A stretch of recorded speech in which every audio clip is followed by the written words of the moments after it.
Lo que sí te puedo decir es que desde el INGUAT tenemos que estar muy conscientes de que es algo que hay que ver. Hay que ver cómo hay que buscar una solución integral. El haber crecido en Guatemala en los 70s y 80s me hizo una persona que vivía con el miedo como un factor.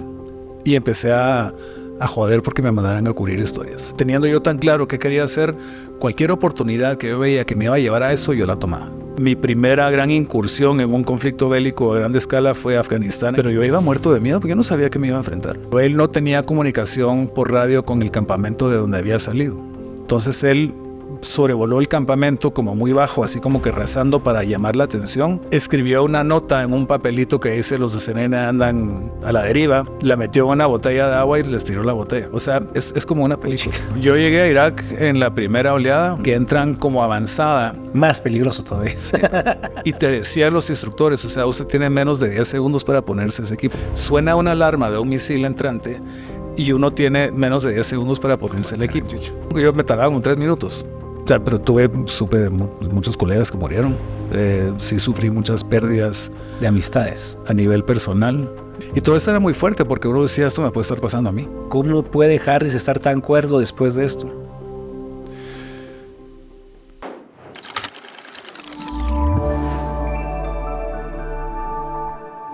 Bueno, bienvenidos a otro programa de podcast Sin Filtros con Sergio Izquierdo. Y hoy tenemos a nada más y nada menos que a Harris Whitbeck, un periodista guatemalteco que ha llegado desde Irak. No ha llegado, ha ido hasta Irak, Afganistán, con CNN, ha estado en fuego cruzado, muchísimas cosas más que nos va a contar, y además actualmente es director del INGUAT. Así que esto va a estar lleno de sorpresas y de súper información. Y muchísimas gracias, Harris, bienvenido, esta es tu casa. Y de verdad muy agradecido y muy admirado de todo lo que has hecho durante toda tu vida. Muchas gracias, Sergio, un honor estar acá. Yo conozco tu trabajo, admiro mucho lo que haces, así que aquí con ganas de entrarle a ver de qué vamos a platicar en este. Bueno, la primera pregunta, antes de preguntar de dónde viene Harris Whitbeck, es: ¿cuál es la foto más importante en tu vida? La foto más importante. ¿Tienes alguna foto? O sea, puede ser una foto de un paisaje, una foto de algún familiar o de tu niñez. Esa sí nunca me la han hecho. Bienvenido al podcast. Bien, sí, qué buena pregunta. Porque encima tú me la tienes que mandar. Te tengo que mandar la foto, entonces voy a cuidar la respuesta.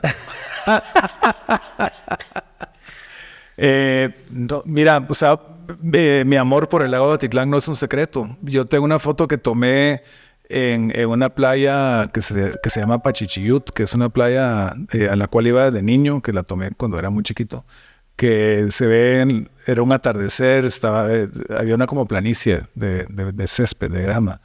Y siempre íbamos ahí con mi abuela, mi tía, mis primas y como 10 perros a pasar la tarde y ver el atardecer. Entonces la foto es el volcán. El sol está comenzando a caer, pero es como que media tarde, entonces no es atardecer, pero es como que aquella luz que es un poco más intensa de tarde, que se ve reflejada en el agua y se ve así como que los destellos de sol en el agua, y de ahí se ve en silueta creo que es una prima con una cerveza en la mano, mi otra prima jugando con los perros, y creo que mi abuela también está, pero todos como de perfil. Y la foto es idílica, o sea, es casi como un cuadro de los como que aquellos impresionistas que dibujaban como que momentos o plasmaban momentos en un parque en París. O sea, realmente es una foto que te transporta a ese momento. Yo la tengo hasta la fecha, te la voy a mandar. Me da mucha curiosidad. Y me regresa a ese momento. Y ahí, desde ahí nace tu amor por Atitlán. Desde ahí nace el amor por Atitlán. Es que sí, es increíble. ¿Cómo nace Harris y cómo decide que va a ser periodista, o cuándo decide que va a ser periodista? Yo creo que es algo que yo traía, o sea, lo traía desde muy chiquito. Es más, en el libro que publiqué, un libro de memorias, hablo de cómo yo descubrí al estar escribiendo ese libro que el periodismo corre en mis venas desde hace muchas generaciones. Mi bisabuelo paterno fue corresponsal de guerra en las guerras indias en Estados Unidos. O sea, él cubrió las batallas entre Toro Sentado y el general... No. Y no era Custer, era Cooper, que era otro de los grandes generales de esa época. Wow. Y eso lo descubro al empezar a escribir el libro. Y también descubro que de mi lado, del lado de mi abuela materna, que es el apellido Espiñol, es un apellido guatemalteco de español, hay una línea directa hacia Bernal Díaz del Castillo, que fue el primer gran cronista, ¿verdad? Entonces, definitivamente el periodismo corre en mi sangre. Cuando leí eso como que me hizo entender, por eso es algo que yo siempre sabía que iba a hacer. Yo desde muy chiquito empecé a documentar momentos en mi vida. Un proyecto que tenía cuando era scout era documentar un fin de semana con mi abuela en Atitlán. Entonces tomaba fotos y escribía y como que produje una narrativa. Y siempre fui alguien que hacía preguntas y que contaba historias. Entonces es algo que o sea, para mí fue muy fácil porque nunca tuve esa como crisis existencial de adolescente de decir, ¿qué voy a hacer cuando sea grande? Para mí era muy claro que eso iba a ser. Bueno, o sea, yo siempre quise trabajar en CNN y yo veía la cobertura que hacían de Tiananmen Square en China, de todos estos eventos mundiales y yo decía, yo quiero ser uno de ellos, yo quiero estar ahí. Uh-huh. Entonces, como que yo siento que la vida te va encaminando y teniendo yo tan claro qué quería hacer, cualquier oportunidad que yo veía que me iba a llevar a eso, yo la tomaba. Entonces, así fue, o sea, conocí... Dijiste, yo quiero ir a conflicto armado en Percy, como que... Bueno, para los que hay los que son más chavos, tal vez no lo habrán visto, pero vos estuviste. Sí, bueno, mira, en la segunda oleada. En la segunda oleada, el primer conflicto, yo estaba estudiando, o sea, no estaba en edad para ir, pero sí lo veía en la televisión y decía, yo algún día quiero estar en situaciones así. No porque quería ir a guerras, de nuevo, era por estar estar en la primera fila y ser testigo de historias de orden mundial. Entonces yo entré a CNN en el 91 después de estudiar mi maestría en Nueva York por contactos que había hecho con periodistas de CNN antes. Logré entrar, Telemundo CNN se llamaba, el noticiero en español, estaban haciendo. Me contrataron primero como reportero freelance aquí en Guatemala. Mandaba un reportaje a la semana. Desde Guate. Desde Guate. Les gustaba y cuando estalló la Segunda Guerra del Golfo me pidieron que fuera a Atlanta a reforzar la mesa de redacción. O sea, me dijeron 2-3 meses a escribir. Entonces yo escribía los guiones de los noticieros.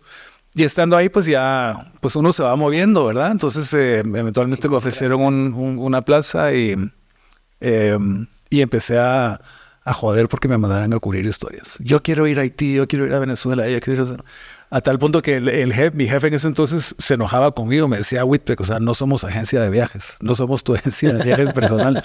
Pero nada, el que persevera alcanza y eventualmente empecé a ir mucho a Haití, te estoy hablando del 92, 93, cuando había mucho tema político pasando ahí, como que nadie más quería ir. Y yo estaba fascinado. Y Haití es de los países que hasta la fecha me apasionan porque es tan interesante. No sé si ha sido, pero es... No, todavía no.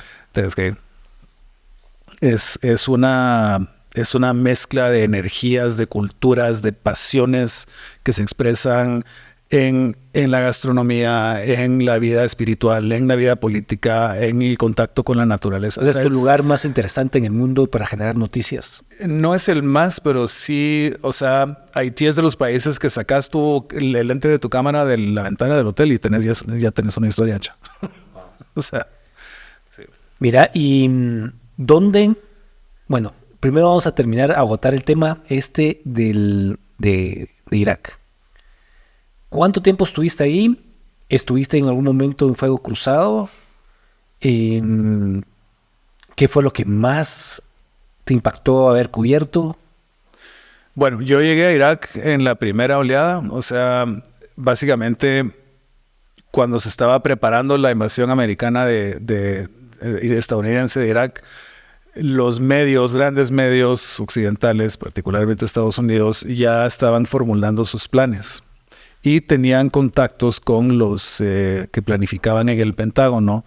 Tenían una idea de más o menos cómo se iba a llevar a cabo una eventual invasión, ¿no? Que todo el mundo sabía que iban a invadir, pero bueno, una eventual invasión.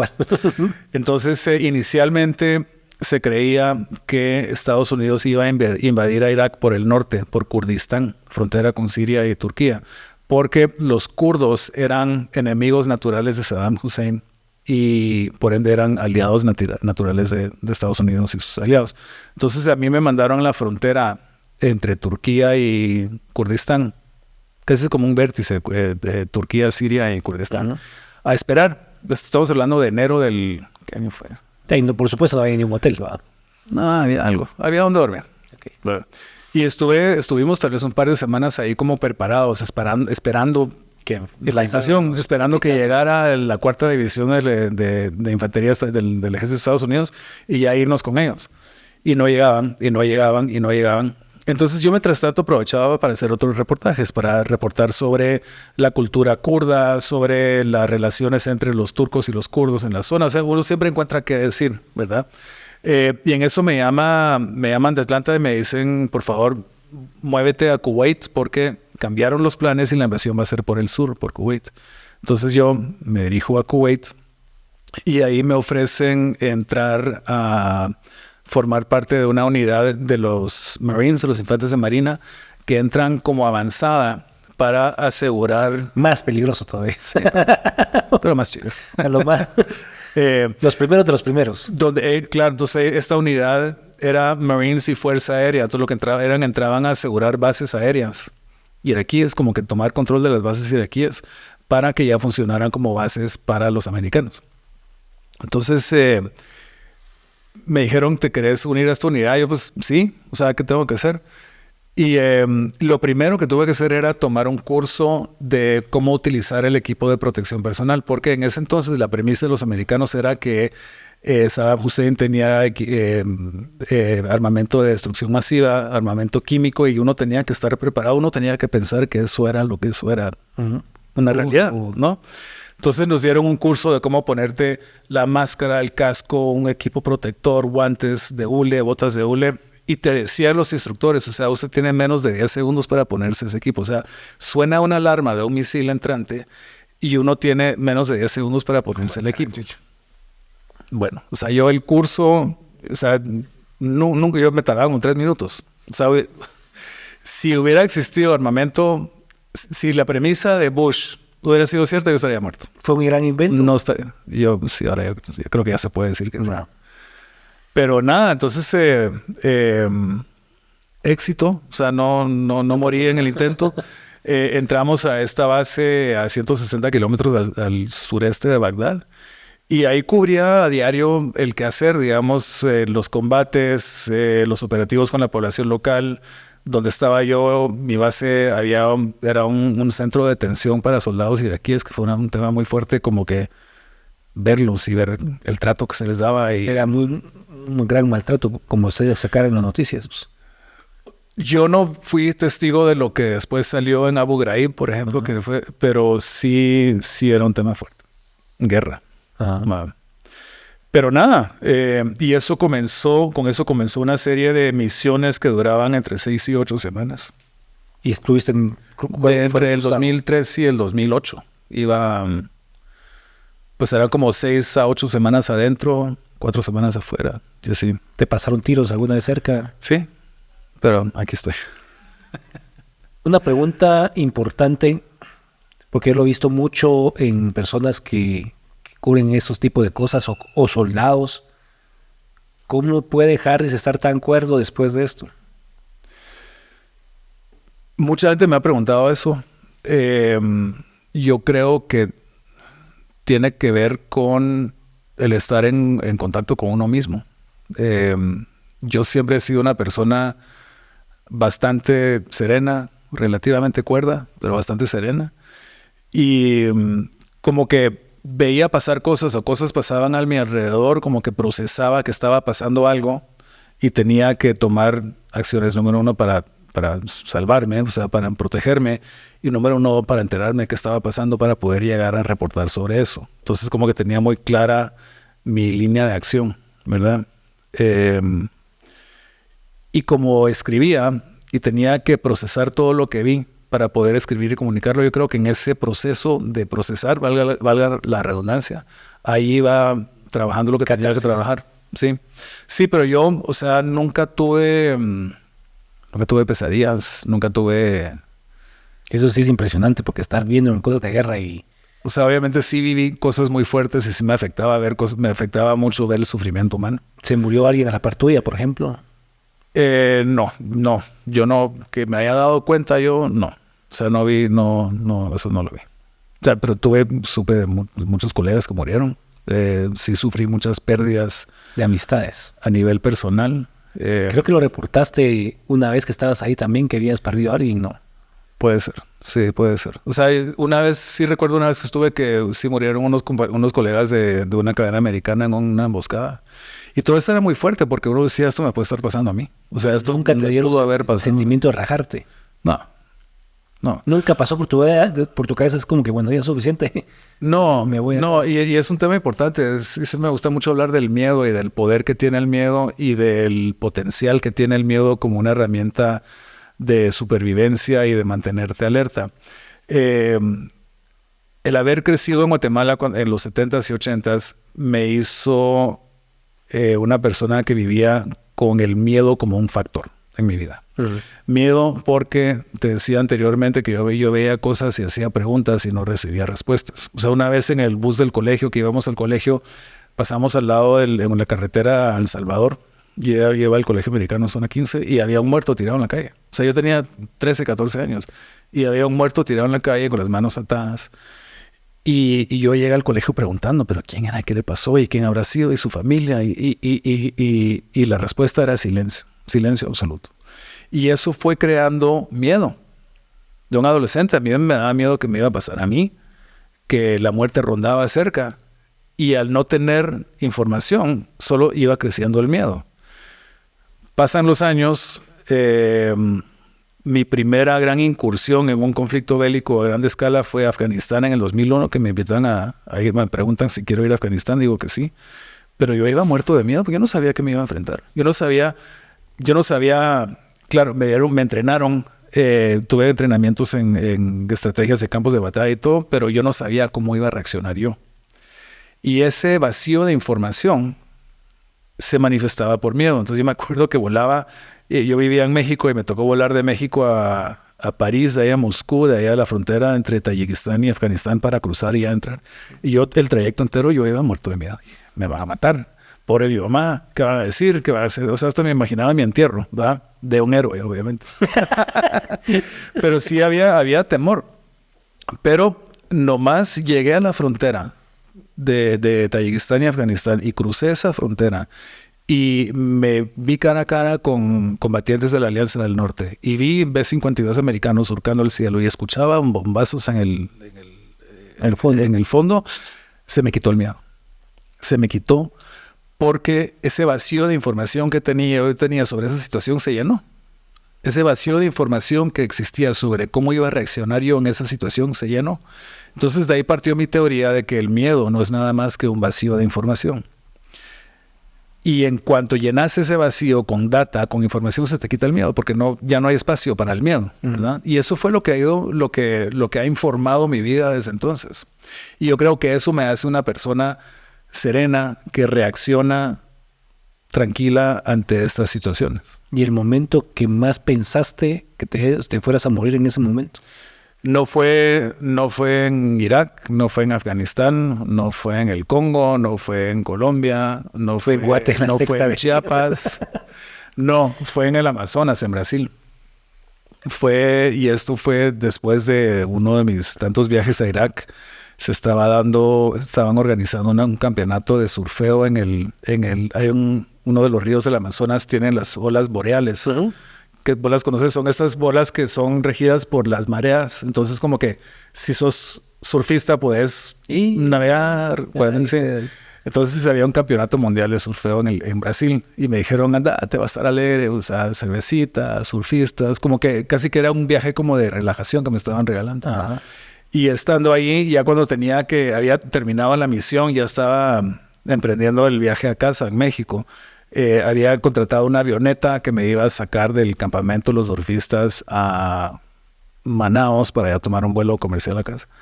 Y la lancha que me llevó del campamento a la pista de aterrizaje se le fue el motor, perdió el motor. Y estábamos en un río que salía al Atlántico. Y la marea nos empezó a sacar. O sea, la corriente nos empezó a sacar al mar. Y no había nada que hacer. O sea, no tenía remo, no tenía motor, no tenía viento. Tenía un teléfono satelital que a veces se me olvida cargar los celulares. Me quedaba un poquitín de batería. Todavía logré llamar a Atlanta a decirles, miren, estoy aquí, búsquenme. Y se fue la señal. Después me conté que toda Atlanta estaba como loca y llamaron a la Armada brasileña. O sea, realmente llegué muy cerca pues, o sea, si hubiéramos salido al Atlántico, ahí nos perdemos. Y al final lo que nos salvó, y es como de película también, la avioneta que nos estaba esperando, el piloto se preocupó cuando no llegábamos, entonces él empezó a sobrevolar y nos vio, pero él no tenía comunicación por radio con el campamento de donde había salido. Entonces él sobrevoló el campamento como muy bajo, así como que rezando para llamar la atención. Escribió una nota en un papelito que dice los de CNN andan a la deriva.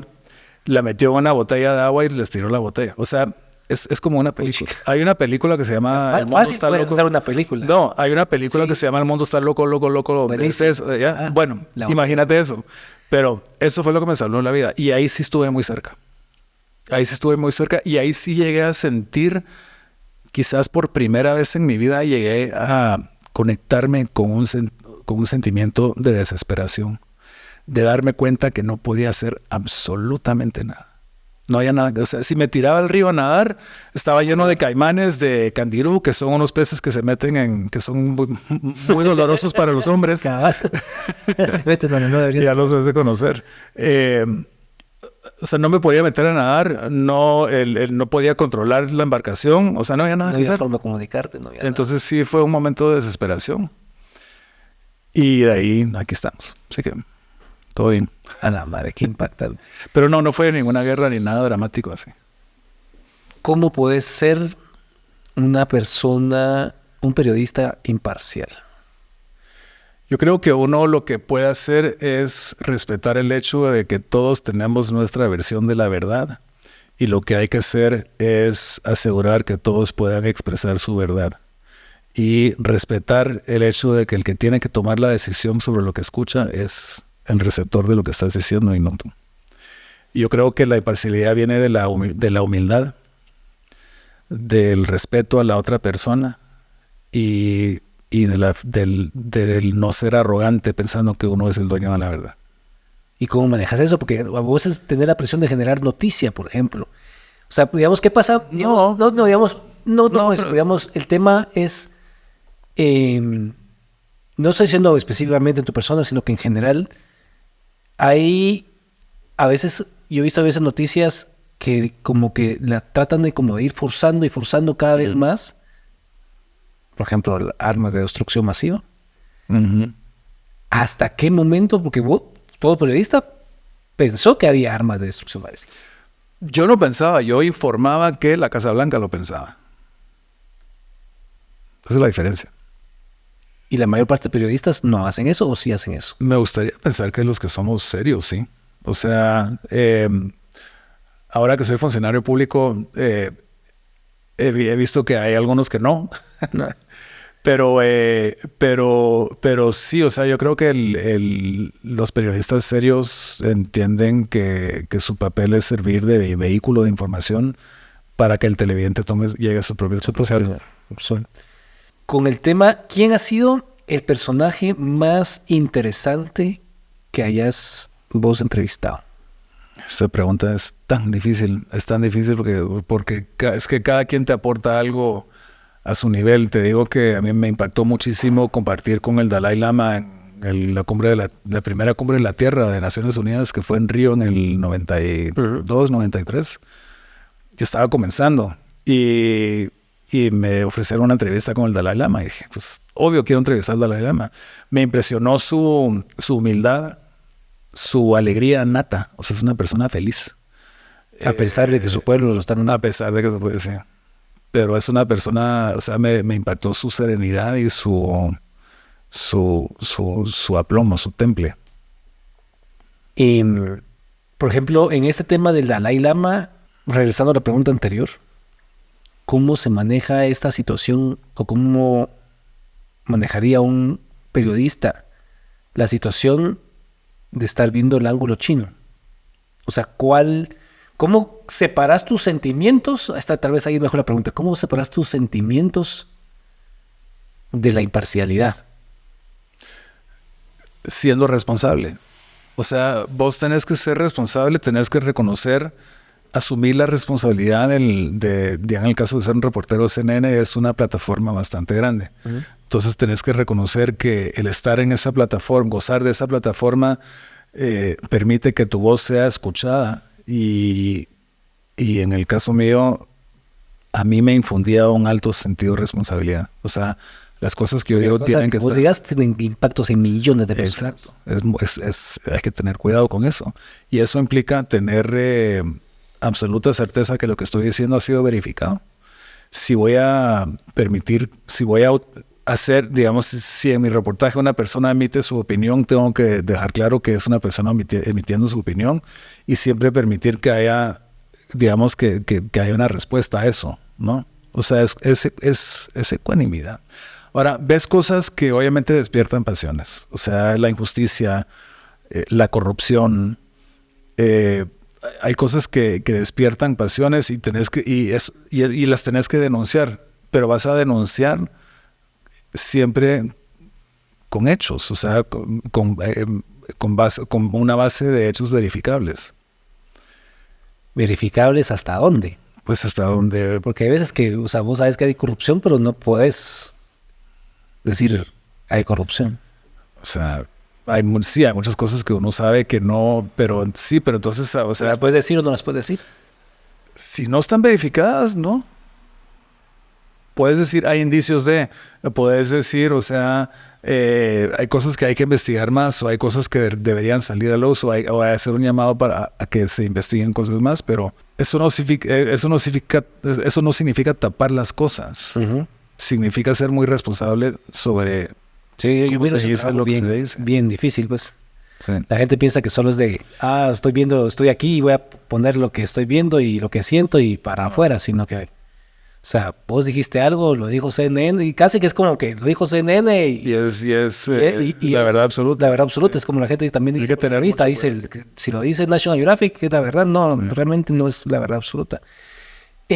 Vos a la par has hecho libros, has escrito libros, porque he visto, por lo menos en tus redes sociales, por cierto, invitados a que lo sigan, aquí abajo en la descripción voy a poner las redes de Harry. Muchas gracias. He visto que obviamente por el trabajo te encanta la lectura. Sí, desde niño, sí. ¿Has escrito libros vos y cuáles son? ¿Qué es lo que tengo 2 libros. El primero se llama Guatemala Inédita, que es un libro, es una combinación de fotografía con texto. Yo hice los textos, trabajé como un fotógrafo colombiano y es una edición colombiana de Villegas Editores que hacen como libros de formato grande. Eso lo publiqué en 2006, creo yo. Una fotografía de la belleza de Guate. Sí, y el libro se llamaba Guatemala Inédita y lo que buscábamos era... el fotógrafo y yo hicimos como viajes opuestos. Él viajaba en un sentido del reloj y yo en el otro. Entonces él iba fotografiando y me decía, mira, en tal y tal lugar, tal y tal cosa vi, vale la pena que vayas a escribir. Y yo decía, entrevisté a tal y tal persona.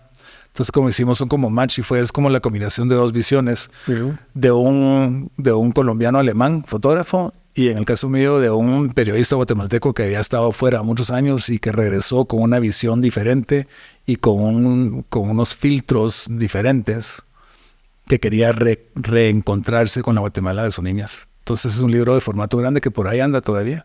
Y el otro lo publiqué hace 2 años ya con Editorial Planeta en México. Es un libro de memorias que se llama El oficio de narrar sin miedo. Y habla justamente del camino que me llevó a ser periodista y lecciones aprendidas. Son como tras bambalinas emocional del tras bambalinas de muchas historias que todos vimos en la tele. Está chilero. ¿Cómo pasaste vos de periodista a director de Linguat? Bueno, todavía me hago esa pregunta. ¿Cómo te escogieron? ¿Cómo estuvo la onda? Fue algo muy fortuito. Yo cuando vi que el gobierno actual, cuando el presidente Arévalo, el candidato en ese entonces, ganó la primera vuelta, me llamó la atención mucho. O sea, yo siempre a nivel filosófico me gustaba mucho lo que planteaba Semilla como movimiento político. Me gustaba la frescura, me gustaba su lucha anticorrupción y a favor de la transparencia. Sentía que era un cambio muy refrescante que necesitaba Guatemala. Entonces yo era simpatizante y voté por ellos y ganaron. Después de que ganaron, con un grupo de amigos empresarios más progresistas, que en Guatemala es un término a veces complicado, pero bueno, pero gente que realmente creía que se estaba abriendo una ventana de oportunidad para Guatemala. Nos acercamos al presidente electo y le dijimos, miren, ¿cómo podemos ayudar? Estamos aquí, podemos ser puentes, ¿cómo lo ayudamos? Y el presidente Arevalo me tomó la palabra. Me ofreció integrarme a su equipo, entonces aquí estoy. O sea, fue antes de que ganara la segunda vuelta. Ah, no, después de que tomó. Sí, después de que ganó. Después de que ganó. Bueno, yo te dije antes, ya, pues, para mí que es una buena noticia que vos, alguien que ame a Guate, gracias. Sí, esté al frente de esto. Y creo que mucho se ha reflejado porque también has demostrado tu amor por Atitlán a lo largo de tus años. Y para abordar antes el primer tema es ¿qué futuro le miras a Atitlán con el tema de que se está contaminando tanto que puede pasar lo mismo que en Matitlán? ¿Cómo virás? Me imagino que sos parte no sé si sos parte de Amigos del Lago. Sí, soy parte de Amigos del Lago. ¿Qué futuro le ves?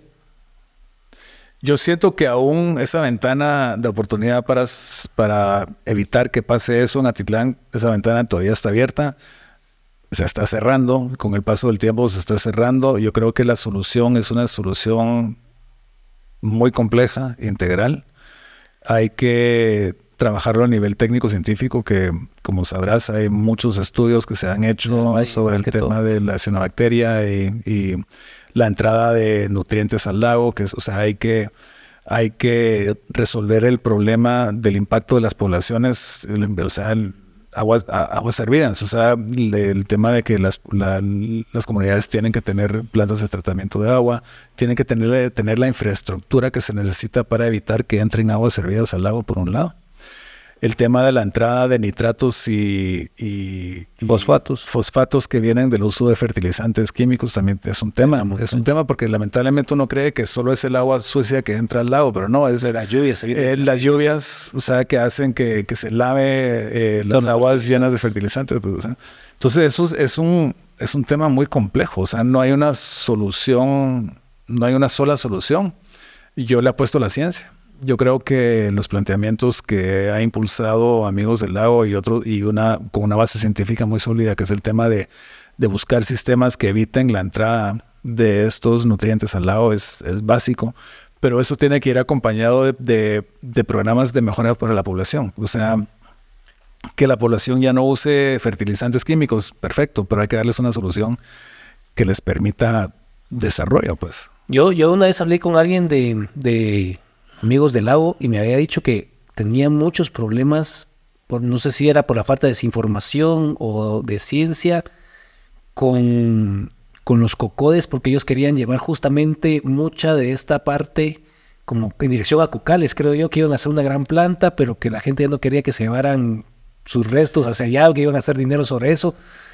Sí, ha habido, como en todo, siempre hay mucha desinformación, y yo creo que gran parte del problema en la búsqueda de soluciones de Atitlán tradicionalmente es que no ha habido suficiente comunicación entre todos los actores, entre las comunidades, que son las más importantes, entre los líderes políticos, entre los stakeholders, digamos, de la industria turística, la gente que tiene casas de fin de semana.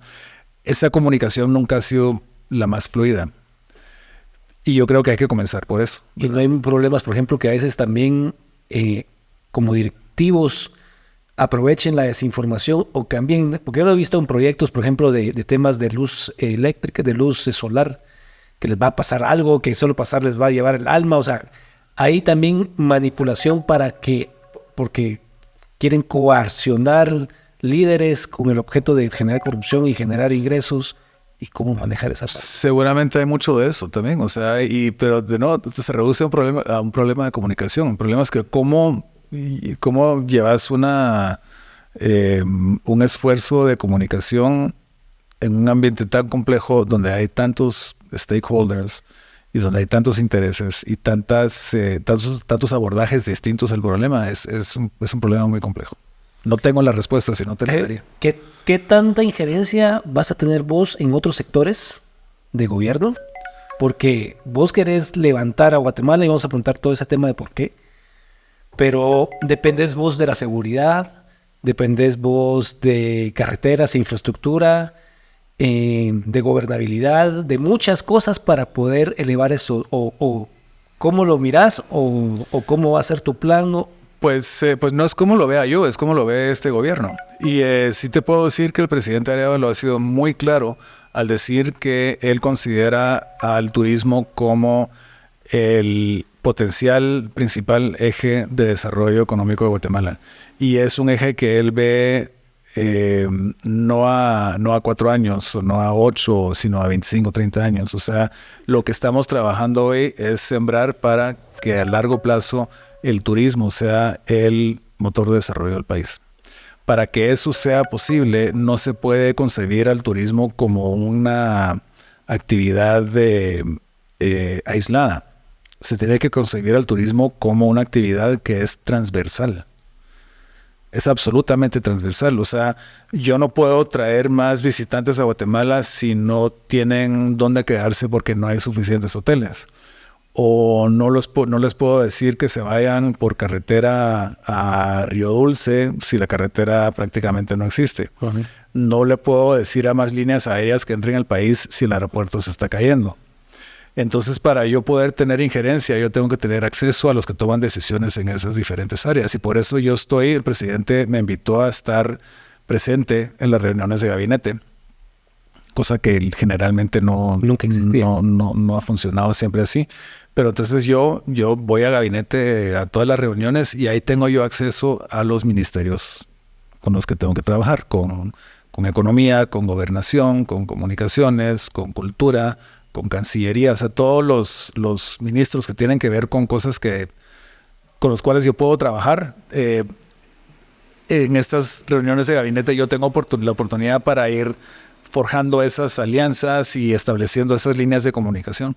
Y esa filosofía realmente se está dando a todo nivel. O sea, ha sido muy gratificante para mí entender y ver cómo realmente el equipo de trabajo es un equipo. Y todos tenemos la misma meta, que es sacar a Guatemala de donde está y elevarla, llevarla a otro nivel. ¿Cuál es tu plan de ataque? El plan de ataque lo vamos a anunciar prontamente, o sea, ya está hecho, tenemos una estrategia para anunciarla, pero básicamente lo que necesitamos hacer es sí incrementar el número de visitantes que llegan a Guatemala, pero más que incrementar el número de visitantes es ponerle más atención al tipo de visitante que llega. Y yo preferiría 1000 veces tener a un visitante que pasa más noches en el país y que gasta más por día, que tener masas que vienen y que no gastan tanto. Lo que busca el turismo es una derrama económica, una derrama que sea transversal también. Y eso es lo lindo del turismo. El turismo tiene efectos positivos sobre todos. O sea, desde una persona que elabora artesanía y se la vende al turista en la calle, hasta el gran hotelero. O sea, realmente el potencial que tiene el turismo para ser un agente de cambio positivo y sostenible y respetuoso para el medio ambiente es enorme. Entonces hay que buscar cómo hacer eso. A mí me parece interesantísimo cómo en México le enseñan a los niños en los colegios y en la escuela la importancia del turista. O sea, el chip viene desde la educación. Entonces el turista para ellos es dinero, desde que lo miran es dinero. Y la otra que siempre comparan Guatemala, Costa Rica, y cómo es que Costa Rica con menos hace más. ¿Cómo va a ser la marca país? ¿A qué se va a apelar? No sé si se puede avisar o no, porque como me imagino que esas son campañas. ¿Cómo miras esa parte?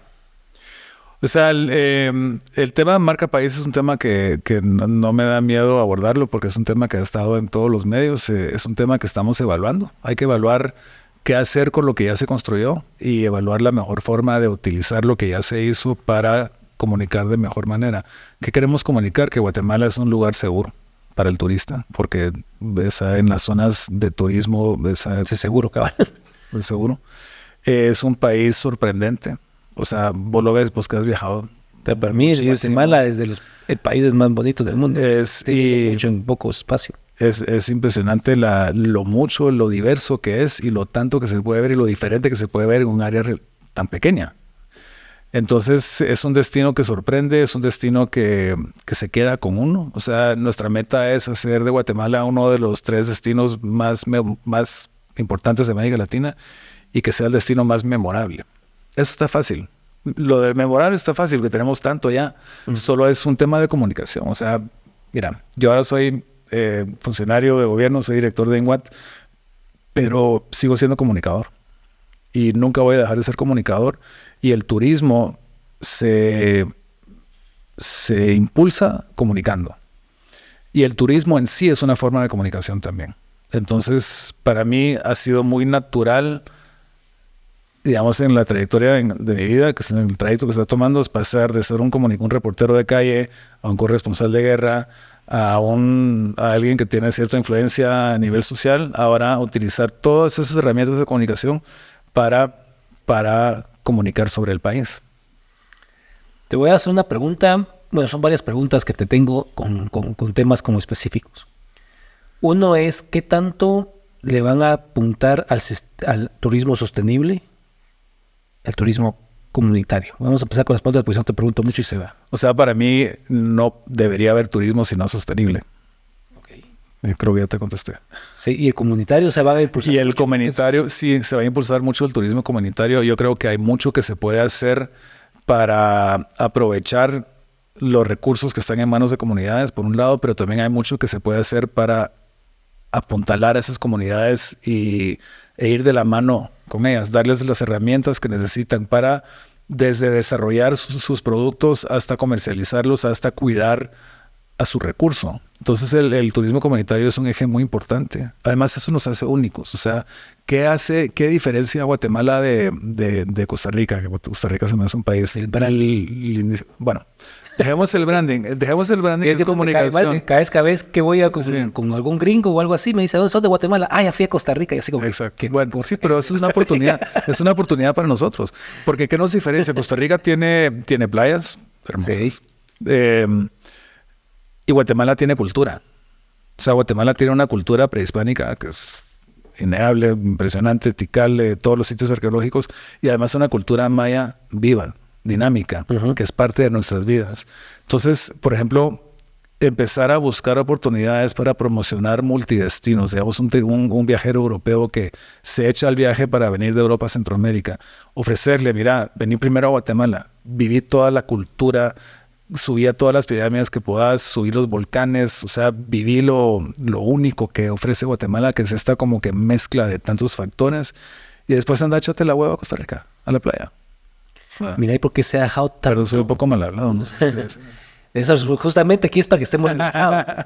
¿Por qué se ha dejado tan abandonado, relativamente hablando, en la parte turística a lo largo del tiempo, el oriente de Guatemala? Porque siempre se habla de las pirámides, de los mayas, del altiplano, pero nunca oís Jutiapa, Jalapa, Zacapas y mucho Esquipulas.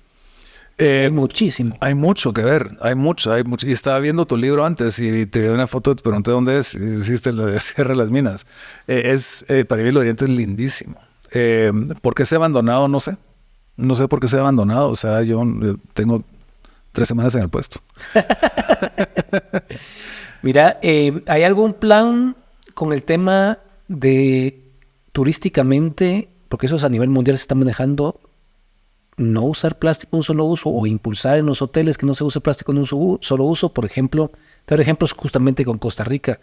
Han habido gremiales de hoteles que dicen, bueno, aquí ya no vamos a servir botellas de plástico y después las embotelladoras tienen que llevar en vidrio porque se pusieron de acuerdo, no porque se pusieron. ¿Hay alguna estrategia, plan para luchar con ese tema y ponérsela, incluso si querés verlo de moda, como está haciendo en otros lugares? Yo creo que sería muy irresponsable no hacerlo. Yo siento que si vas a invitar a alguien a tu casa, tenés que limpiar tu casa. O sea, vos querés que tu casa esté limpia antes de que te llegue un visitante.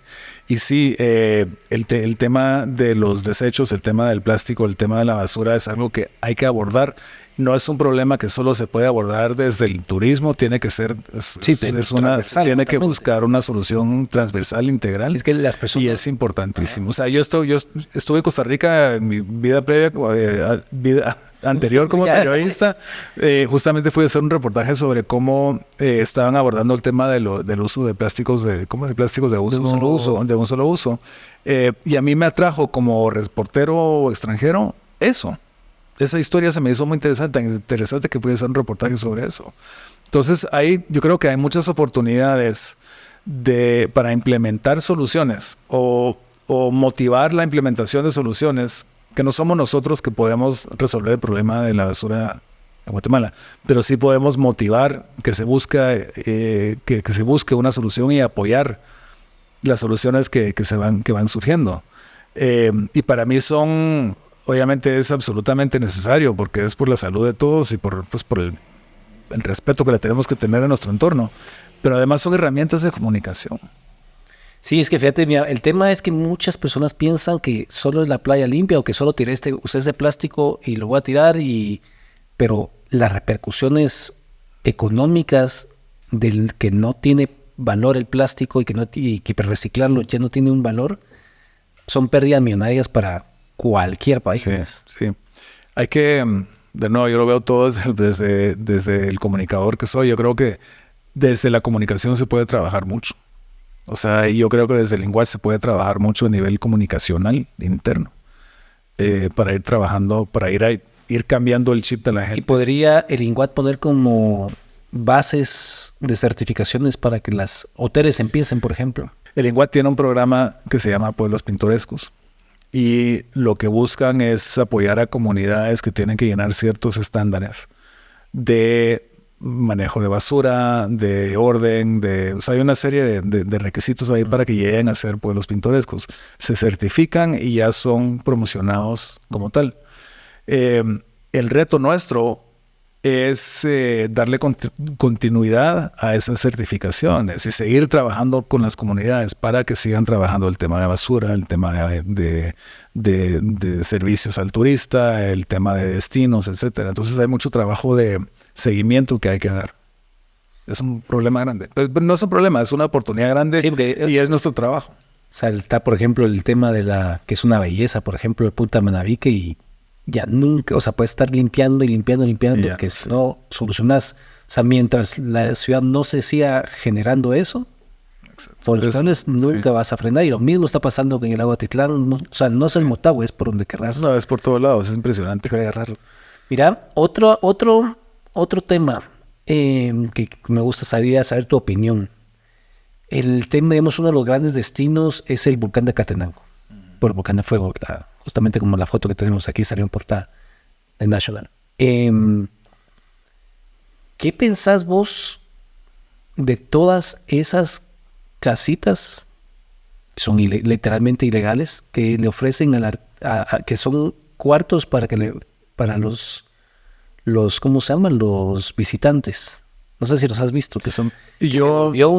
ahora es una infestación, o sea, visualmente... Yo no he subido a la Catenango en varios años, o sea, fue hace unos 5 o 6 años, y hace 5 o 6 años no había tantas. Creo que estaba como que comenzando el boom de la Catenango. Uh-huh. He visto las fotos, yo creo que es un tema que hay que abordar. Es un tema complejo también, transversal también, porque por un lado hay gente que simplemente pues quiere hacer su negocio, quiere pues vos llegas ahí, pues, aprovechar la oportunidad. Pero sí siento que el abordaje debe ser un poco más sustantivo y un poco más profundo. O sea, ¿qué impacto tiene eso? ¿Qué impacto tiene poner una casita en las faldas, sino, o sea, en las laderas del volcán? ¿Cómo se manejan la basura generada por los turistas, los que suban ahí? O sea, yo creo que sí se tiene que abordar. ¿Cuál es la solución? No la sé. no la sé, pero lo que sí te puedo decir es que desde el INGUAT tenemos que estar muy conscientes de que es algo que hay que ver cómo hay que buscar una solución integral. Eso es lo difícil. Y justamente qué bueno que es esta parte, pues que está metido el tema de abordarlo de forma transversal, porque realmente eso ocupa... Pues, es transversal. Sí. Ahí se vuelve también, si los empezás a quitar, se vuelve un problema con las comunidades. ¿De quién son las tierras? O por ejemplo, te voy a dar ejemplo la famosa pizza que está en el volcán Pacaya, que tiene toldos y todo el asunto. O sea, cualquier persona puede subir y poner su negocio. Pero digamos, a él no le pusieron, no sé si viste que hicieron un cuento de DJ en el volcán Pacaya, nadie le autorizó, o sea, hubo una amonestación, pero el de las pizzas no estoy diciendo que te estoy poniendo el dedo a ninguno al otro, a vos, pero no hay como gobernabilidad en el tema de... Sí, yo siento que estas oportunidades que se dan para aprovechar los recursos, para atraer más visitantes, son oportunidades, pero siempre que surgen oportunidades, surgen preguntas sobre cómo se deben aprovechar. Y yo siento que el trabajo del INGUAT como es el ente encargado de gestionar al turismo como motor de desarrollo en el país, es nuestra responsabilidad reconocer que esas preguntas van surgiendo y servir de canal de comunicación entre todos los que están involucrados. Yo creo que eso es lo que tenemos que hacer. Y de nuevo, no es una solución que está en manos de un solo ente o de una sola persona. O sea, no es solo el Ministerio de Medio Ambiente, no es solo el INGUAT, no es solo el Ministerio de Cultura. O sea, hay que buscar soluciones integradas. Y lo bueno de este gobierno es que, como te decía anteriormente, ve al turismo como un eje, o sea, como un motor de desarrollo que es integral y que es transversal. Y por ende ve la conversación sobre el turismo, ve que esa conversación también tiene que ser transversal. ¿Puede este turismo convertirse en el segundo ingreso después de las remesas de Guate? Yo esperaría que sí. Me gustaría que fuera el primero. Y siendo, digamos, realistas en proyecciones que vos tengas de aquí a los 4 años que está el gobierno, ¿crees, o sea, cuánto le falta? No sé cuántos ingresos hay entre la segunda o tercera, no sé en qué nivel está el turismo y cuánto crees que va a escalar de aquí a los finales 4. O sea, no quiero hablar de cifras todavía porque es un análisis, o sea, tenemos que hacer un análisis muy cuidadoso del estado de la industria. Lo que sí te puedo decir es que por primera vez estamos utilizando tecnología de punta, inteligencia artificial, big data, para entender al que nos visita y entender al que no nos visita y entender al entender esas motivaciones, y eso nos va a ayudar a dirigir más los recursos que hay para mercadeo y para venta del país, segmentar más y hacer que el dinero que nosotros gastamos en promoción va a ser mucho más efectivo. Porque, número uno, lleva targeteado.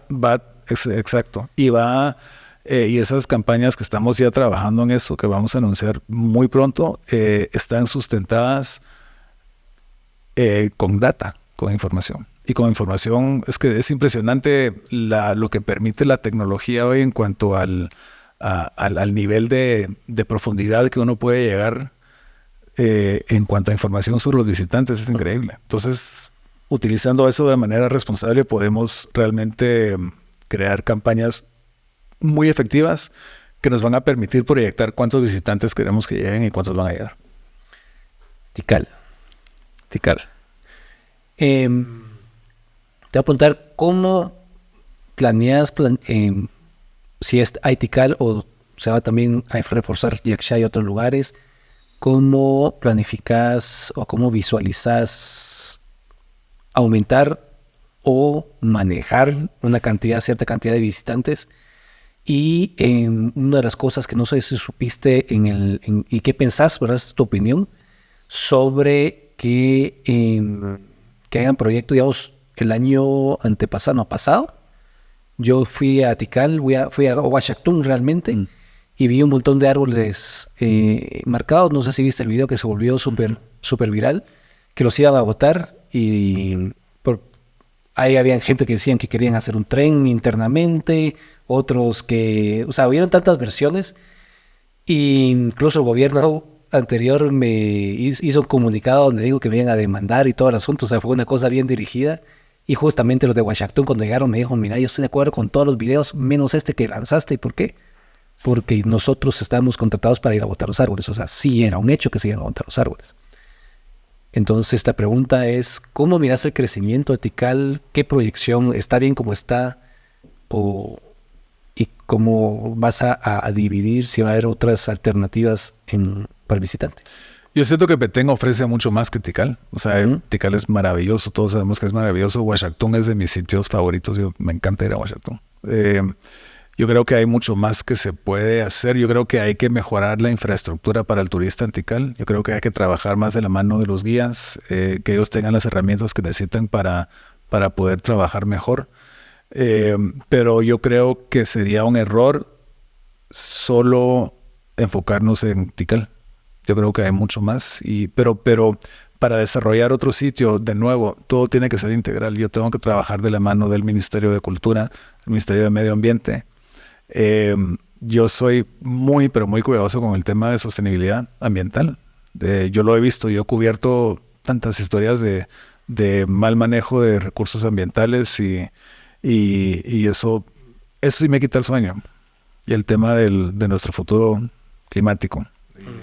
Entonces, qué bueno, o sea, ese es tema para otro podcast, pero sí, es algo que realmente me afecta. Entonces yo creo que cualquier abordaje que le demos al desarrollo de nuevos sitios tiene que ser absolutamente consciente de que cualquier esfuerzo de desarrollo tiene que ser integral, tiene que ser sostenible, tiene que tomar en cuenta las comunidades forestales en Petén. Son importantísimas, tienen mucha sabiduría. Si no hubieran habido concesiones, no tuviéramos selva. Sí, y son comunidades que tienen mucha sabiduría sobre el manejo del bosque y hay que trabajar de la mano de ellos también. Que justamente estamos platicando, que era una de las preguntas importantes también, que es una cosa bien compleja a la hora de tomar una decisión como eso. ¿Se impulsaría una carretera al Mirador o no? Bajo el esquema, como te había comentado antes, no es lo mismo Tikal que el Mirador, porque son otras realidades totalmente diferentes. En el parque, ¿cómo se llama? Laguna del Tigre, el 90% está destruido por obvias razones, actividades ilícitas, son quemados todo el tiempo, y el inicio fue justamente la creación de una carretera que iba al Pozo Shan, que es de la petrolera que todos conocemos, que bueno, que se va a frenar ahorita, que no se vaya a renovar, mejor dicho, el contrato, porque está dentro de un área natural, vamos. O sea, si quieres hacer el petróleo, hacer un lugar que no sea un área natural. El hecho de hacer, digamos, ese es mi miedo, uno de los miedos que yo tengo viendo en la preservación de la selva, el hecho de que se construya una carretera empieza a abrir a que haya más destrucción, así, no ahorita, pero de aquí a 10 años, vamos.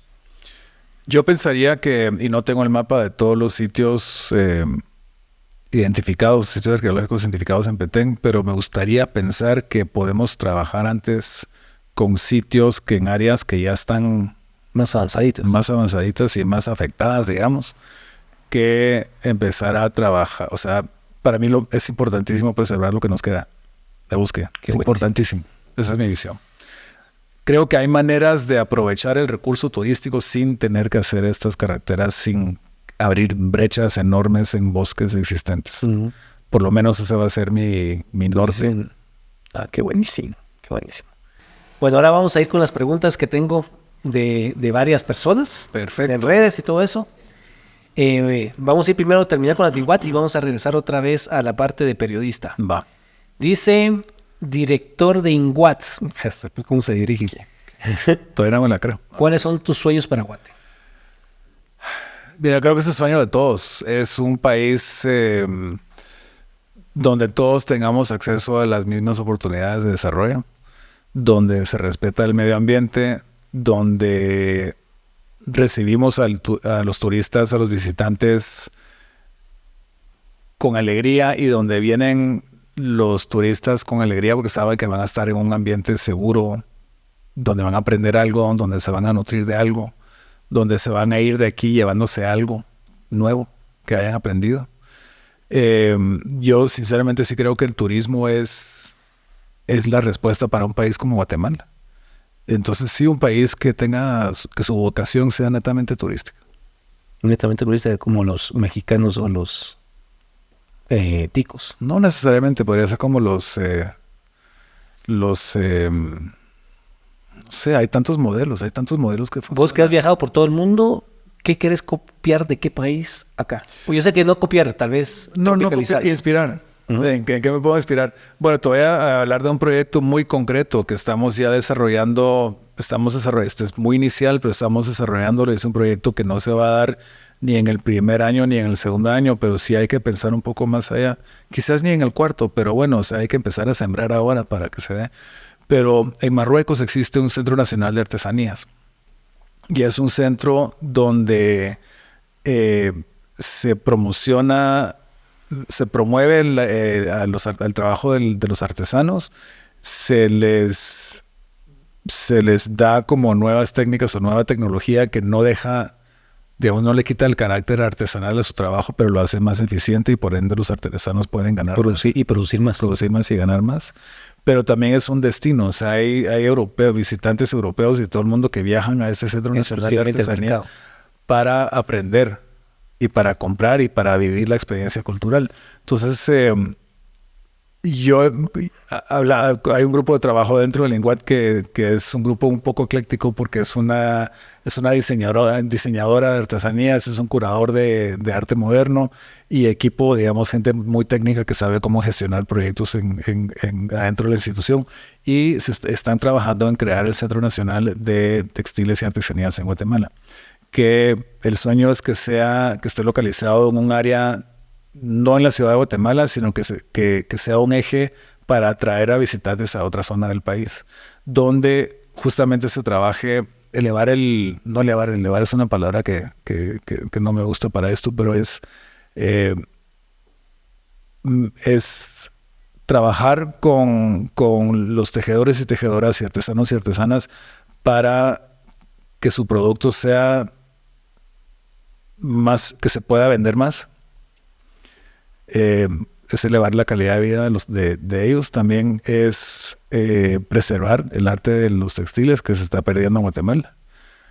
Es crear nuevas vocaciones, o sea, como que es trabajo vocacional, talleres vocacionales. Es como que fortalecer un tejido social desde el trabajo artesanal. Entonces, ese para mí es turismo con propósito.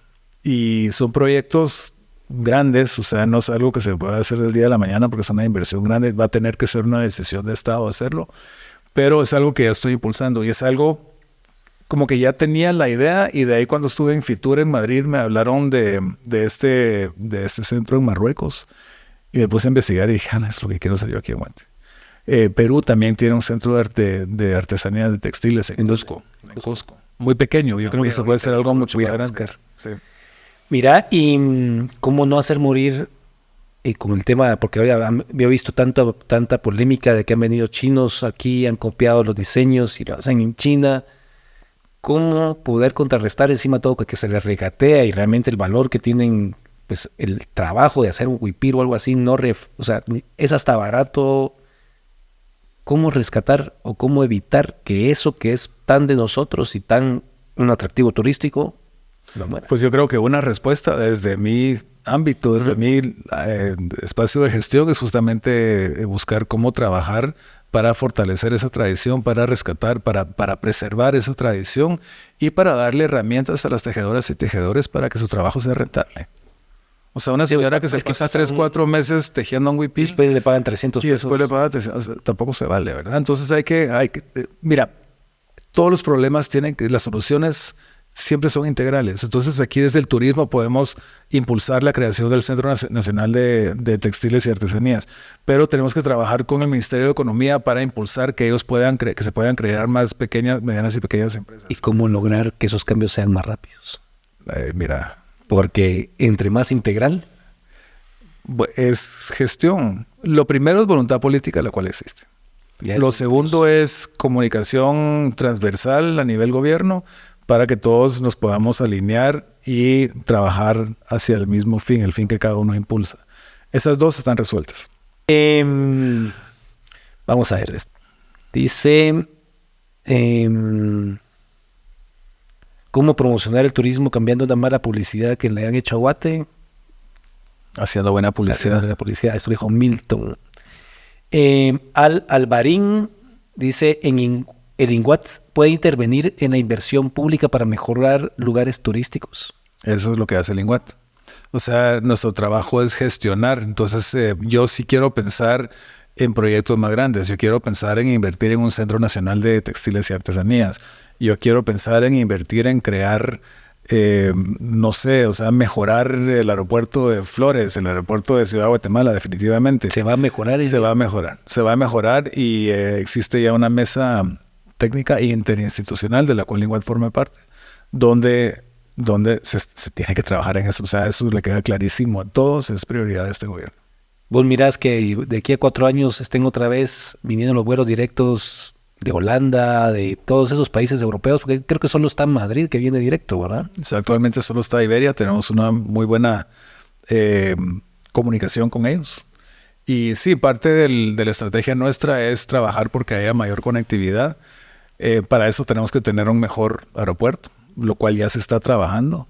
Y es trabajo de gestión mía para hablar con líneas aéreas nuevas. Hay mucho interés, pero tengo que no solo traer más visitantes a Guatemala, tengo que lograr que haya suficiente infraestructura para recibirlos y sea una infraestructura sostenible, respetuosa y todo lo demás. O sea, me dicen hoteleros en Petén, no me traigas más porque tengo un 90% de ocupación ahorita. Entonces, ¿qué hay que hacer? Bueno, impulsar la construcción de más infraestructura, pero no puede ser crear otro Cancún. Ahí hay que buscar la forma de hacerlo de una manera integral. Que, digamos, una de las grandes, que yo lo vi con incluso personas allegadas y todo eso, ¿cómo evitar o no evitar, o cuál es tu perspectiva, el tema de que pueda haber en un futuro otra vez bloqueos en forma de manifestación? Bloqueos. ¿Estás preguntando cómo evitar eso? O sea, digamos, ¿cómo está? Digamos, está... No sé cómo, no podría ser... Bueno, aquí dice cómo evitarlo, ¿ajá? Pero el tema, me imagino que es...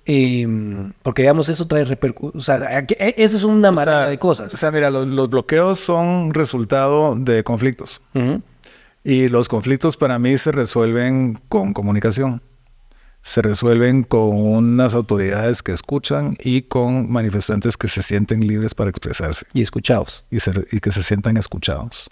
Entonces, al INGUAT no le compete lidiar con bloqueos, pero sí le afectan esos bloqueos, uh-huh. o sí le afectarían esos bloqueos. Entonces, yo sería el primer interesado en que si se dan, es que se dé un ambiente de diálogo, de conciliación, de ser escuchados. Y yo creo que este gobierno privilegia el diálogo muchísimo. ¿No ves que va a haber problemas en...? Eso nunca sabe, nunca. Dice, ¿cuál las oportunidades de turismo de Guatemala? Una cosa que no hemos tocado es el turismo local. ¿Cuál es tu estrategia para el turismo local, para fomentar? Yo creo que hay que impulsarlo más. Yo creo que hay grandes oportunidades para comunicarle a los guatemaltecos sobre lo que pueden hacer para conocer más su país, y hay grandes oportunidades. O sea, es parte de una estrategia y sí está muy, o sea, sí está dentro de lo que se está planeando, y hay que hacer más. O sea, hay mucho que, o sea, vos me has hablado de 5 o 6 lugares que yo nunca había. Ahí después yo te voy a enseñar después otros lugares que no hay, que no está como destino. Y no es por falta de ganas o falta de conocimiento, simplemente falta de información. Sí. Yo siento que lo que tiene que hacer el INGUAT es comunicar más. Comunicar más. Y por eso hay un comunicador. Y por eso hay un comunicador.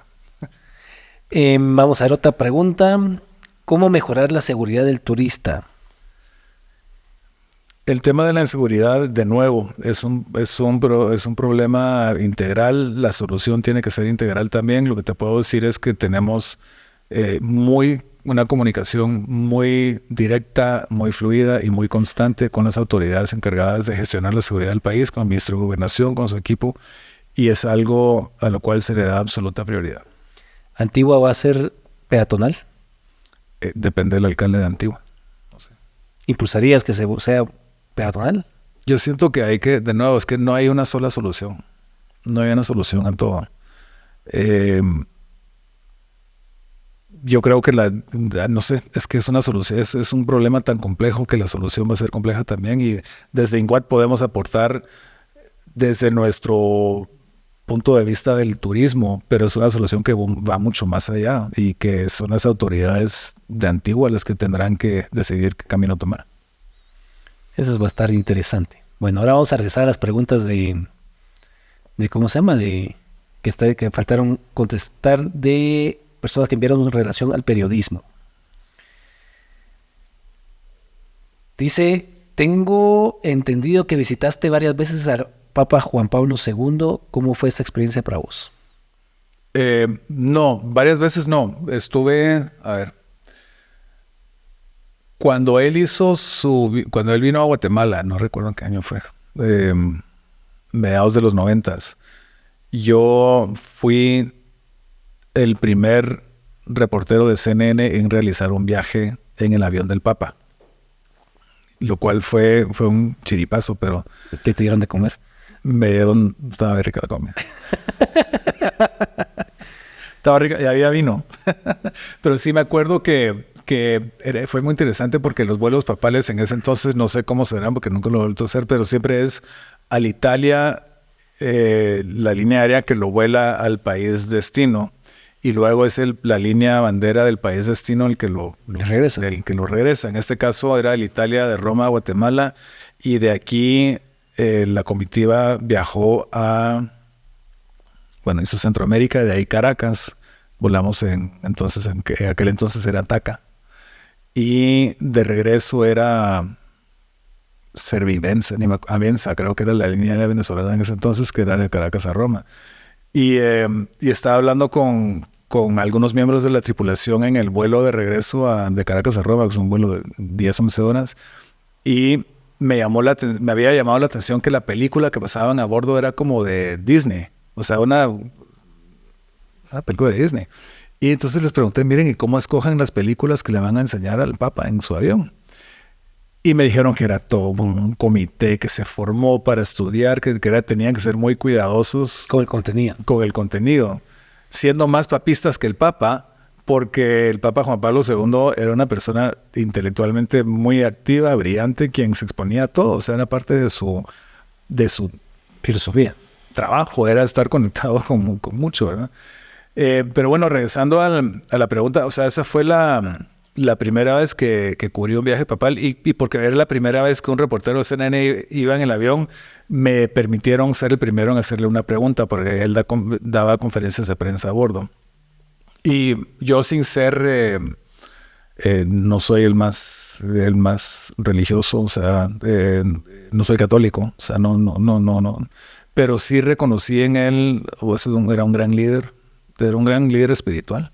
Y esa conexión que tuve con el Dalai Lama, la tuve con el Papa Juan Pablo también. O sea, como que yo creo que hay personajes y hay seres humanos que manejan su nivel de conexión interior o espiritual, o como lo quieras llamar, de una manera tan profunda que emanan cierta energía. Y fue un gran privilegio poder ser parte de eso, poder ser expuesto a esa energía. Wow. ¿Qué noticia te marcó a vos un antes y un después? ¿Qué las que cubriste? Un antes y un después.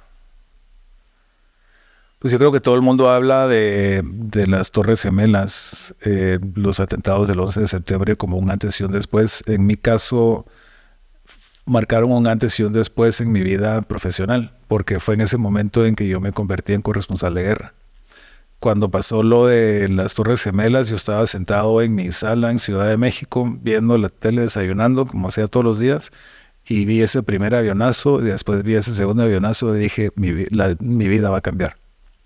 O sea, no solo la mía, cambió la de muchos, pero pensando a nivel personal, yo en ese momento supe que de ese momento en adelante, la historia que iba a dominar iba a ser la historia de la lucha contra el terrorismo y todo lo que eso conlleva, y o sea, ahí comenzó. Entonces tomé la decisión muy consciente de prepararme para eso. Y en ese entonces CNN pues empezó a preparar a todos y le ofrecía al equipo de campo cursos de supervivencia y cursos de estrategia, zonas de combate. Y yo me ofrecí, o sea, el curso que había yo lo tomaba. Y entonces aprendí mucho sobre cómo ser un corresponsal de guerra, cómo reaccionar, cómo interpretar situaciones, más que nada cómo reaccionar a situaciones. Y eso como que cambió el curso de mi vida profesional y desde ese momento hasta que salí de CNN pues hacía cobertura de conflictos. Buenísimo. Bueno, buenísimo pues, pero interesante porque sí no tiene. ¿Cómo catalogas a un buen periodista? Y cómo, todo juntas, ¿cómo identificas a un mal periodismo de un buen periodismo? Yo creo que el buen periodista es el que escucha una respuesta a su pregunta sin estar pensando en cuál va a ser su siguiente pregunta. O sea, el que realmente esté conectado en ese diálogo que se está dando y que realmente está escuchando y que no está pensando en su próxima pregunta. ¿Qué pensás que en el mundo haya tantas, primero del periodismo digital y que ahora haya tantas fake news? Ni siquiera de mismos periodistas, pues. Pues yo creo que el fake news es un fenómeno que es, obviamente es una herramienta de manipulación política. O sea, es un instrumento de guerra. Y cada vez es más preocupante el nivel al que llega, los niveles a los que llega la tecnología que permite fake news. Siento que el periodismo digital ha sido tremendamente democratizante porque ahora hay acceso a muchísima información. Pero siento que al haber tanto acceso a medios y a herramientas para comunicar, ahora más que nunca es más importante el periodismo tradicional que verifica, que no solo que responda a las 5 preguntas básicas del periodismo, sino que verifique la información y que dé contexto. Porque ahora con tanta información hay muy poco contexto. No, igual yo miro noticias y son resumidos. Y la información que no está acompañada del contexto que la rodea, pues o sea, es muy peligroso porque no puedes entender todo si no está contextualizado. ¿Y qué opinas que ahora las nuevas juventudes, o vos mirás que incluso hasta los medios, las revistas están desapareciendo lastimosamente, las físicas, que la gente ya solo se va muchísimo por la foto y bueno, eso te da más chance a vos. Y un titular, o sea, que dónde va, qué está pasando con todo ese trabajo periodístico que la gente no consume, cómo hacer lo que consuma. Sí, es una muy buena pregunta. Es una muy buena pregunta. Yo te digo, a mí me pasa que antes yo leo muchísimo todavía, pero yo antes leía, no sé, un libro a la semana, algo así. A mí me cuesta más trabajo ahora o sea, como que mi capacidad de atención para la lectura se ha ido reduciendo un poco. Yo creo que es por el teléfono. Porque estás acostumbrado a estar en el teléfono todavía consumiendo pendejadas, TikTok, no sé, un montón de cosas que ya no, o sea, como que eso reduce tu capacidad para mantener tu atención en algo. Entonces ahora para mí sigo amando la lectura y leo bastante, pero tengo que admitir que me cuesta mucho trabajo, me cuesta más que antes. No mucho trabajo, me cuesta más trabajo que antes. Y yo creo que es por la tecnología. ¿Y hacia dónde va? ¿A peor? ¿Quién sabe? Bueno, en las últimas 5 preguntas que le hacemos a todas las personas que nos visitan, tienen que ser cortas y al grano. A ver. La primera es, ¿qué es lo más importante para vos en la vida? La integridad. La integridad de una persona. Uh-huh. ¿Cuál es su comida favorita? Está fácil. Está difícil. La pizza. ¿La pizza de dónde? La que hago yo.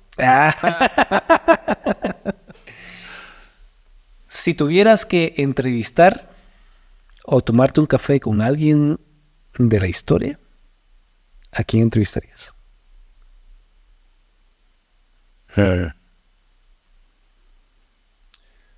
Yo creo que, no sé, se me ocurre alguien como Alejandro Magno. O sea, como aquellos como que héroes míticos, pero me gustaría entender si realmente lo era o no. O si fue fake news. Fake news. ¿Tu lugar favorito en el mundo? Yo entro a mi casa en Santa Catarina, Palopó, y yo siento una reacción física. Una reacción física. Como que se me baja un poco el ritmo cardíaco. Respiro más profundo. Se me relaja la cara. Es algo indescriptible lo que siento en Atitlán. Vos estuviste, vos fuiste parte de impulsar de pintar. Contanos un poquito de eso. De pintar Santa Catarina. Ajá. Sí, es un proyecto que nació con mi sobrina, que lo hice con mi sobrina, y de ahí creció muy rápidamente y logramos el apoyo de muchas empresas, de muchos, primero de la comunidad. La idea de este proyecto era un proyecto de comunicación, era preguntarle a la comunidad qué necesitaba, qué sentían ellos que necesitaban para poder salir adelante, porque yo detectaba que había mucha desesperanza en Santa Catarina. Es un pueblo mayoritariamente joven, donde tradicionalmente se dedicaba o a la pesca o a la agricultura. Pero los líderes comunitarios estaban preocupados porque la pesca estaba amenazada por temas ambientales y la agricultura estaba amenazada porque no había más tierra. Entonces la preocupación de ellos era ¿qué vamos a hacer? ¿De qué vamos a vivir? Y empezó una serie de conversaciones donde ellos llegaron a la conclusión de lo que querían era atraer más visitantes, que se conectaran con ellos a nivel cultural, que los entendieran más y por ende, o sea, que fuera más que un mochilero que llegara a tomarse la foto. Y de ahí salió la idea. Yo había visto un viaje de trabajo a Río de Janeiro que había como que favelas pintadas y que había visto cómo habían cambiado los indicadores socioeconómicos en estas favelas por la pintura. O sea, no era por la pintura era una herramienta. Uh-huh. Pero al cambiar el entorno, la gente se sentía más confiada, tenía un mayor sentido de pertenencia, entonces empezaban a gastar más, empezaban a invertir más y fueron cambiando los indicadores. Entonces yo le planteé a los líderes de Santa Catarina, miren, yo vi que esto funcionó en Río de Janeiro. Ustedes háblenlo. Si a ustedes les interesa, nosotros vemos cómo los ayudamos. Y ahí nació el proyecto. Entonces ellos decidieron que sí lo querían hacer, decidieron cómo querían ser representados, qué paleta de colores, qué tipo de diseños se iban a plasmar en todas las casas y así nació. Ya van como 8 años, ya van cerca de 900 casas pintadas. El reto ahora ya es sostenible y de hecho hay estudios que indican, no tengo la cifra exacta, pero digamos los niveles de migración hacia Estados Unidos, Santa Catarina bajaron. ¿Sí? Porque la gente ya encontró oportunidades ahí. Entonces sí hay como que resultados y ahora la gente lo pinta y dice, si no estás pintado, sos de los que... Porque al principio el arranque fue difícil. Todo el mundo fue un proceso, pero es que también tienes que entender, yo me puse a pensar, si alguien me llega a decir a mí, mira, pintar tu casa de rosado te va a ir mejor en la vida, los mando, ¿verdad? Pero si entiendo el porqué y me hacen partícipe del diseño del proceso, entonces ya lo hago parte de mí. Y eso es lo que ha pasado en Santa Catarina. La última pregunta es, ¿cuál es tu consejo a la humanidad? A la humanidad. O a cualquier persona. Nunca olvidar que somos parte de un sistema mucho más grande que nosotros. Súper. De verdad, muchísimas gracias vos. Esta entrevista fue de las más raras porque incluimos desde turismo hasta Irak. Súper enriquecedora. Así que muchísimas gracias y de verdad le pido a Dios que te ilumine. Gracias. Y que llegas a hacer grandes cosas por el país que nos vio nacer y que tanto amamos. Así que muchísimas gracias y muchas gracias por tomarte el tiempo y que... Muchas gracias a vos, Sergio. Un honor. He seguido tu trabajo y me encanta lo que haces y creo que compartimos muchas visiones sobre sobre nuestra relación como seres humanos con nuestro entorno y pues encantado de conocerte, de hablar con vos y trabajemos juntos. Mucho por hacer acá. Buenísimo. Muchísimas gracias. Espero que les haya gustado. Esto fue Sin Filtros con Sergio Izquierdo y nos vemos en la próxima.